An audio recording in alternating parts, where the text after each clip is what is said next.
It's black to play in this position. This easy puzzle will be a nice segue to today's discussion. We are talking about missing out on sniper bishops in this episode, folks. That's something that I noticed as a coach with my work with my students across the years. Such sniper bishops on the other side of the board can be easily missed. Chessboard is a crowded place, especially for beginners.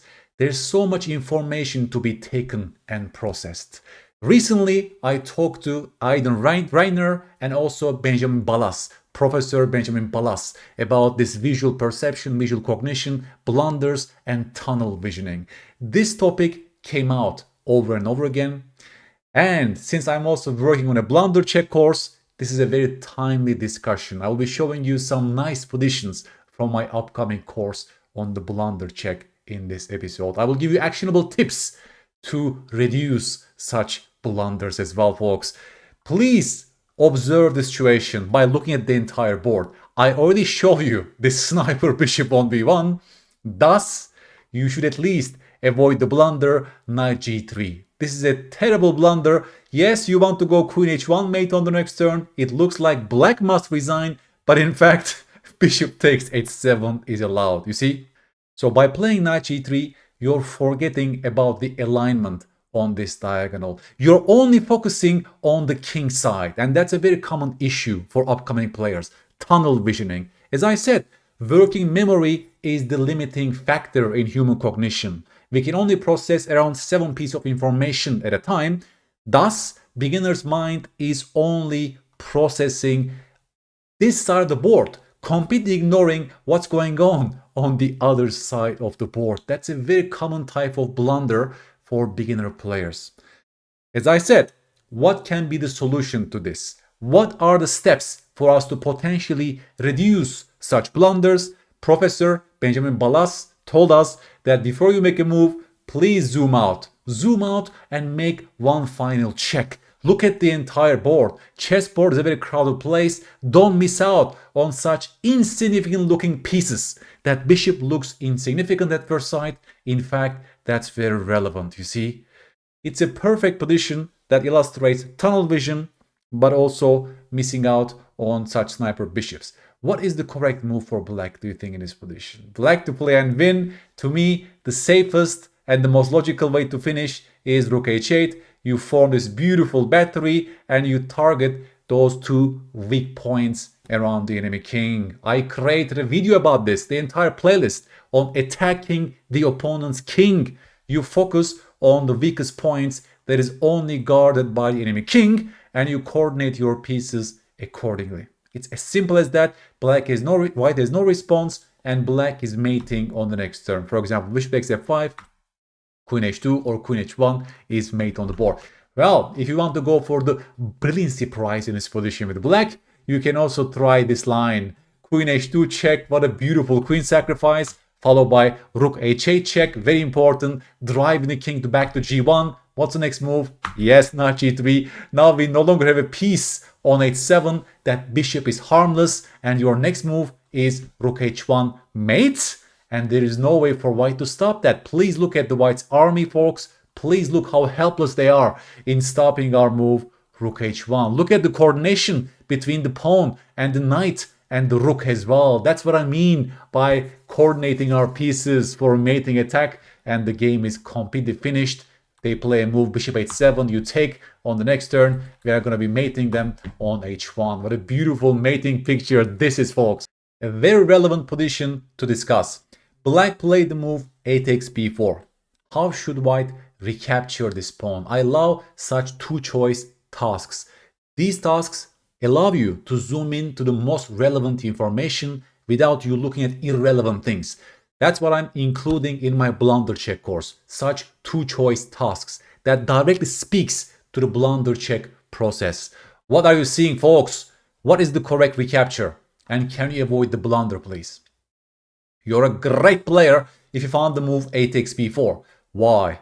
Because this rook is already guarded by the bishop. You don't lose a piece. After this trade, white is having an okay game. Okay? White is fine.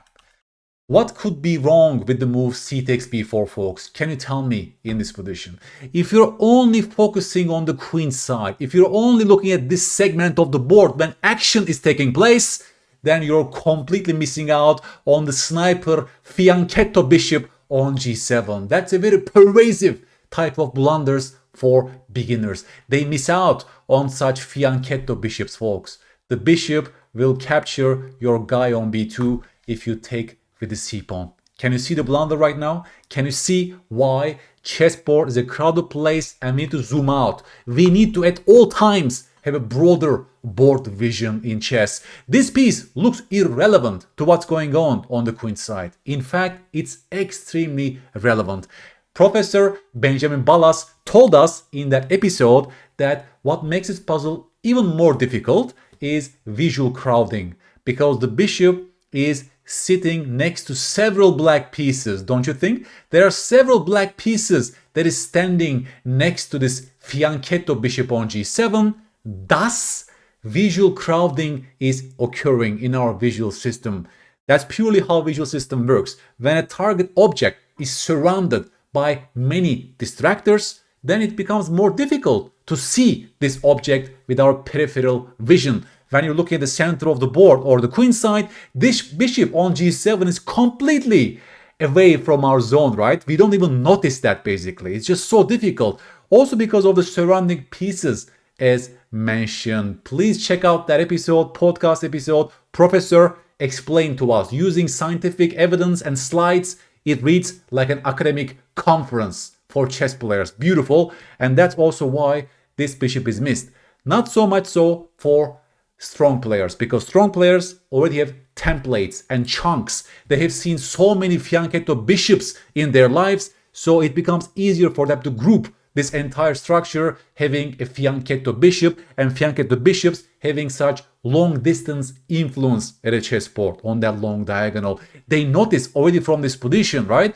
Already from this position, this tension between those two bishops, the alignment on the diagonal is visible to a strong player. That's why they almost never make such blunders actually, unless that's maybe a bullet or blitz game, right? This was the example I've shown to Professor Ballas. Reshevsky with the white pieces, one of the strongest players from the Western world, from the States, Samuel Reshevsky. He has a completely winning position. He has so many ways to deliver a mate in 4 moves with the white pieces. I will show you what move he played in the actual game. He played the move queen takes g6 check, folks. Reshevsky blundered the queen. Reshevsky didn't see this sniper bishop on b1. What makes this position so interesting is that this bishop is not crowded by any other pieces. This bishop is a long piece on the queen side, so visual crowding cannot explain this blunder. To my mind, it's obviously tunnel vision. So many things happened on the king side on the last 3 moves. Reshevsky is only focusing on this side of the board. And also, to my mind, it's more difficult to spot such a piece because it's not in our patterns. Usually, no enemy piece ends up in a square like b1 in chess. It's a very rare pattern that enemy bishop enters all the way to b1, right? It's an uncommon theme, pattern, and chunk. That also could be one reason why Samuel Reshevsky completely missed the presence of the bishop on b1 in his position. He took the pawn and the game was over. He resigned. In this position, folks, white has several different ways to give mate. You can stop the video and find 2 different ways to checkmate the black king. And you're a great player if you found this sequence. Rook h8, king g5. What's the next move? Bam! h4 takes. What is the finishing blow? Rook takes h5 check. Everything is so forced. Followed by queen takes h5. And this is mate on the board. And also g5 check was winning the game because bishop takes g5 allows rook h8 mate. The king has no escape to g5 anymore. After g5 check, king takes g5. h4 is a very good move. If takes, then this is a beautiful finish, mate. And if king h6, nothing changes. There is no escape, and this is mate. Reshevsky could mate in 4 moves. Instead, he played the move queen g6. What this means is, although it's extremely rare, such blunders also occur at the highest level of chess. Another interesting position, black to play. Black has an extra piece in this position with a completely winning position. Do you think black should castle short in this position? I will only give you this move. You will tell me whether it's a safe move or a blunder. What do you say? How do you judge the safety of this move, castle short? That's the most logical move, right? You want to just castle short, safeguard your king and so on. But logical moves can be blunders in chess. You must go through this process independently. After you generate a candidate, you have to go through the blunder check process. What are you saying, folks? Is it safe or a blunder? You're a great player, folks. If you notice the bishop on a2 is a sniper bishop and you say this is not a good move, that's a blunder. Why? Because the moment your king castles short, this pawn on f7 becomes pinned due to the presence of the bishop on a2. This means this bishop on g6 is now a hanging piece. Queen takes g6 is allowed and you lost a piece in this position. Can you see it? Can you see the beauty of this puzzle? Only one ply deep. It's not a long calculation. It's only about seeing the presence of the bishop and see how the board is changing after you castle short. This bishop on g6 was a protected piece at the initial position, don't you think? It's attacked once and guarded also once by the pawn. You should already see this from this initial position. The moment you castle short, well, as Nimzowitsch says, the defensive function of a pinned pawn or a piece is only an illusion. This pawn is no longer guarding the bishop and queen takes g6 is allowed because that pawn is a pinned pawn. Again, we are seeing a sniper bishop's influence on the board. The bishop looks irrelevant at first sight. The moment you castle short, you must see, to start with, the new alignment between the bishop and your king on g8. Alignments are huge tactical themes in chess. Most tactics emerge due to loose pieces or certain alignments on a chessboard, and I'll be also giving you so much of these things in my Blunder check course. There are dedicated chapters about loose pieces, alignments, forks, trappable pieces, and pass pawns. Another position. Black, just check your king with rook b2. Where should the king move in this position, folks? That's a great blunder check exercise. Please look at the entire board. Take a step back. Evaluate the position, please. Well, I can even give you 3 choices, maybe. Is it king e3, king f1, or king d1? You have absolutely 3 choices in this position. Can you please avoid 2 different blunders? There's only one safe move with the king. You must stop the video, think for yourself first, and tell me what that move is. Folks, you're a great player if you found the move king f1. That's the only safe option. Well, by playing king f1, you're creating an alignment on the first rank, but everything is safe because after rook b1 check, we have king g2, and our king is protecting the rook on h1. Everything is safe, and white is having a slightly better endgame with a much better knight, and rook is also very active. Okay, so king f1 is the only safe option. Obviously, you must also see the move rook f2 check, but that's only a blunder because now, after this move, this bishop is attacked. Also, this rook is attacked by the white king. The bishop has to play move bishop g3, but now you tell me the move. White to play and win. Can you see the drawback of the bishop leaving that diagonal? Knight f6 check is becoming an option, and after this, you tell me the finish. Bam! It's white who is giving mate in this position, folks. Look at this. So, king f1 is a beautiful move. Everything is safe. If you move king d1, then this alignment hurts us because we have no response to rook b1 check. We are losing the rook and black is winning.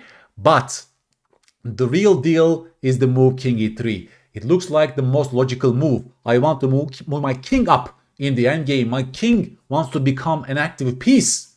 This is the desirable option. But is it safe or a blunder? You tell me. And that's exactly my point by saying, look at the entire board. Zoom out. all the details might be important. Can you see, for example, that there's a rook on a7 in the position? It looks like it's an irrelevant piece on the other side. How is that relevant in me choosing king e3 in this position? Well, that's extremely relevant because you're allowing bishop f2 check against the move king e3. Can you see it, folks? That's exactly how Mark, my great student, blundered in a simultaneous game. He played the move king e3 in this position, and I played the move bishop f2 without thinking, of course. I was so lucky to have this.